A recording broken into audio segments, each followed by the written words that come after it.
mettre en cause la légitimité du président de la République dans les formes que notre démocratie parlementaire permet.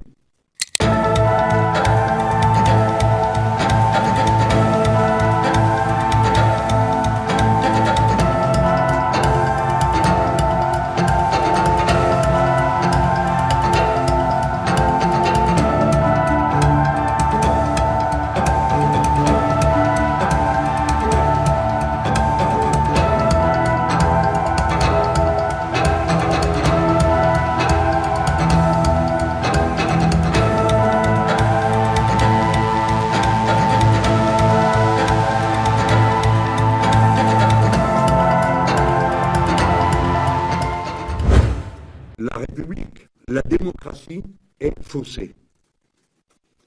Et ce type de situation se paie toujours.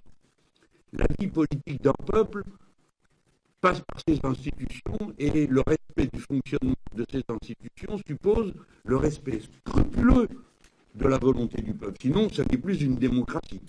Aucune réponse à la mobilisation intersyndicale massive du 18 septembre, ni non plus à celle du 2 octobre. À chaque étape, tout le monde a eu le sentiment d'avancer toujours plus loin dans un système de monarchie présidentielle dont personne ne veut dans ce pays, que l'on soit de droite ou que l'on soit de gauche.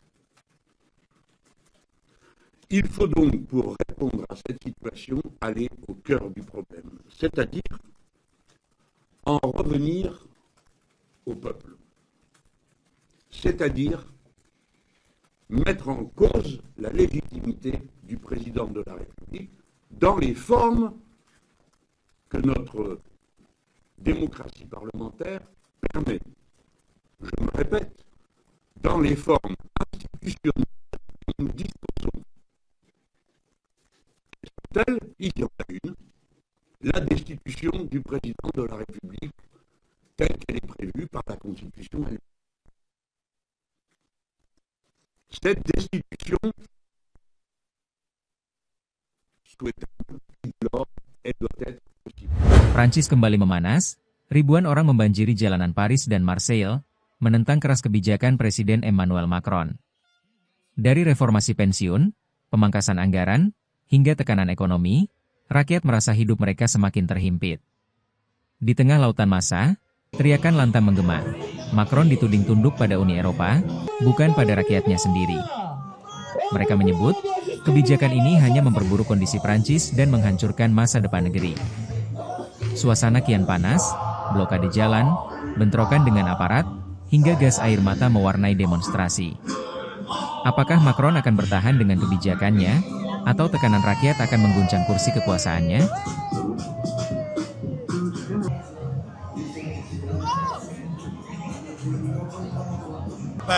Alors celle à venir, pas encore, mais les précédentes, oui, il y a une baisse globale de mon pouvoir d'achat annuel.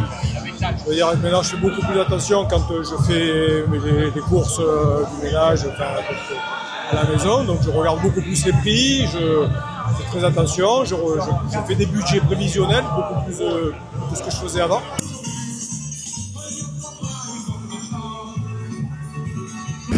D'abord, il faut rejoindre le gouvernement et mettre les dirigeants de gauche. Parce que c'est la gauche qui devrait être au pouvoir. Macron, il a tout fait pour ne pas mettre les leaders de la gauche. Pourquoi?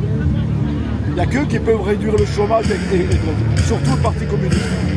On va pas s'arrêter, c'est pour ça qu'on est là, pour taxer les riches, et on y va, et taxer les riches, et taxer les riches, taxer les riches. Il y en a tellement plein, il y a tout le travail de Frédéric Lordon, il y a tous les gens de gauche qui réfléchissent à des possibilités, les soulèvements de la terre, on fait plein de propositions, il y a plein de choses à faire, le capital n'en veut pas, mais les choses sont là, elles sont sur la table. Le partage d'abord, la taxation des richesses, plus de pouvoir de l'État pour dispatcher les choses, pour donner de la démocratie dans les entreprises, enfin il y a tellement de choses à faire.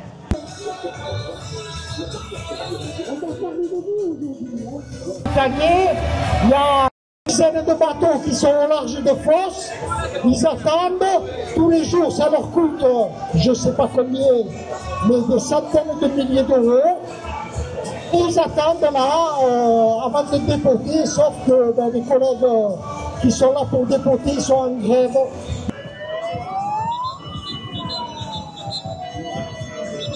Moi, je pense sincèrement que oui, parce que on est en France dans une démocratie, le pouvoir revient en partie au peuple, et on a eu des élections législatives qui n'ont pas servi à grand chose parce que on a eu par exemple le nouveau Front populaire qui est passé et Macron nous a juste pas écoutés. Nos votes, ils ont servi à rien parce qu'on n'a pas eu des gouvernements qu'on appréciait.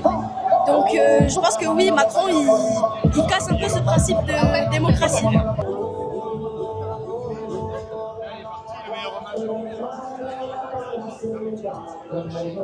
Pour moi, c'est une dictature totale.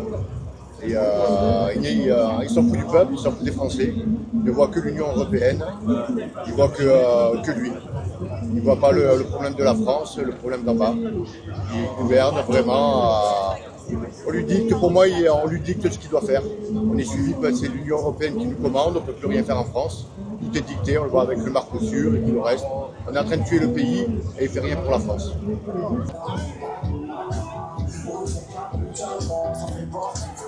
Si on fait service public, alors les camarades!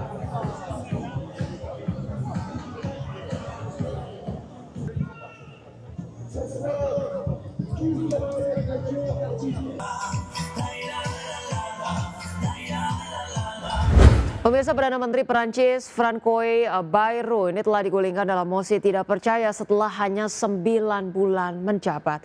Adapun Bayrou dilaporkan akan menyerahkan pengunduran dirinya kepada Presiden Emmanuel Macron pada Selasa 9 September. Francois Bayrou telah digulingkan dalam mosi tidak percaya setelah hanya 9 bulan menjabat sebagai Perdana Menteri Perancis, meruntuhkan pemerintahan minoritasnya dan menjerumuskan Perancis ke dalam krisis politik. Bayrou akan menyerahkan pengunduran dirinya kepada Emmanuel Macron pada Selasa pagi. Presiden Perancis kini menghadapi tantangan untuk menunjuk Perdana Menteri ketiganya hanya dalam 1 tahun, yang kelima sejak ia memulai masa jabatan keduanya pada tahun 2022. Kantor Presiden menyatakan bahwa Macron akan membuat keputusan dalam beberapa hari mendatang. Adapun Bayrou digulingkan ketika 364 anggota parlemen menyatakan tidak percaya pada pemerintah, hanya 194 yang menyatakan percaya. Bayrou sendiri menyebut pemungutan suara itu sebagai pertaruhan terakhir untuk mendapatkan dukungan, dengan mengatakan dia membutuhkan dukungan dari parlemen untuk langkah penghematan guna mengurangi utang publik. Dalam pidato di hadapan parlemen sebelum pemungutan suara, Bayrou mengatakan Perancis berada di bawah ancaman utang yang tak terelakkan dan harus menemukan kompromi terkait anggaran. Ia mengatakan jika tidak ditemukan sedikit pun perlemahan dan konsensus di parlemen yang terpecah, maka tindakan pemerintah pasti akan gagal. Berbagai sumber, IDX Channel.